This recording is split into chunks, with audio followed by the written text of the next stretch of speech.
Assalamualaikum warahmatullahi wabarakatuh. Perkenalkan, nama saya Wahyuningrum dengan NIM C0D024001 dari program studi D3 Perpajakan Universitas Jambi. Di sini saya akan menjelaskan sedikit mengenai aspek fiskal atas kas, setara kas, dan investasi efek jangka pendek. Latar belakang. Yang pertama itu kas dan setara kas merupakan aset paling likuid dan krusial dalam menjaga stabilitas operasional perusahaan. Yang kedua, berdasarkan Ikatan Akuntansi Indonesia melalui PSAK 2, kas mencakup uang tunai dan giro, sedangkan setara kas adalah investasi jangka pendek sangat likuid.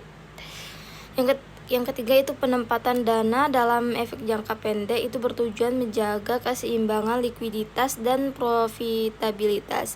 Dan yang terakhir itu perbedaan perlakuan komersial dan fiskal dapat menimbulkan rekonsiliasi pajak.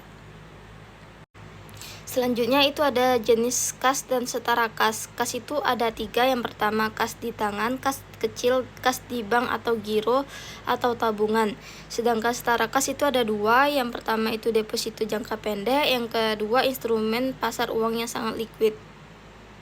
Nah, dari sisi pajak, kas bukan objek pajak, namun penghasilan seperti bunga deposito dikenakan pajak penghasilan sesuai ketentuan Direktorat Jenderal Pajak. Selanjutnya mengenai konsep pembukuan tabungan. Menggunakan basis akrual pengakuan saat hak timbul. Kedua, setoran itu menambah kas di bank. Yang ketiga itu bunga diakui sebagai pendapatan periode berjalan. Yang keempat itu jika belum diterima itu dicatat sebagai piutang bunga. Nah, secara fiskal, jika bunga dikenakan pajak final itu tidak digabung dalam laba kena pajak badan, terus menimbulkan perbedaan permanen dalam rekonsiliasi fiskal.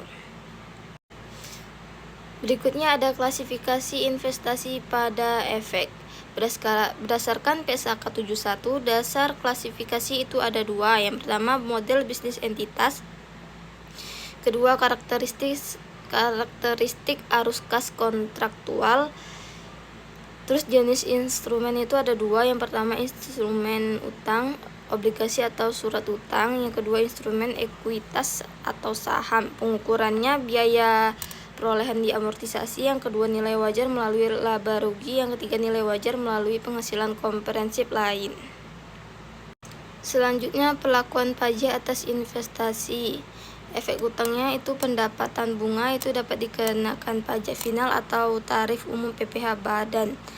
Amortisasi premi atau diskonto memengaruhi laba komersial. Efek ekuitasnya, jika dividen itu dapat dikecualikan dari objek pajak jika memenuhi syarat tertentu. Yang kedua capital gain itu umumnya menjadi objek pajak. Perbedaan akuntansi dan fiskal dapat menimbulkan perbedaan temporer pajak tangguhan dan perbedaan permanen.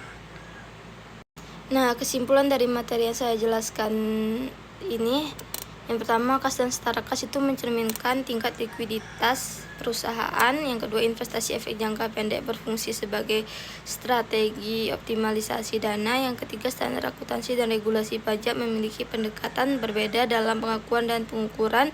Dan yang terakhir itu pemahaman yang dapat diperlukan agar laporan keuangan tetap antal dan kepatuhan pajak terjaga. Itu tadi penjelasan singkat dari saya mengenai materi ini. Mohon maaf jika ada kesalahan kata. Saya akhiri. Wassalamualaikum warahmatullahi wabarakatuh.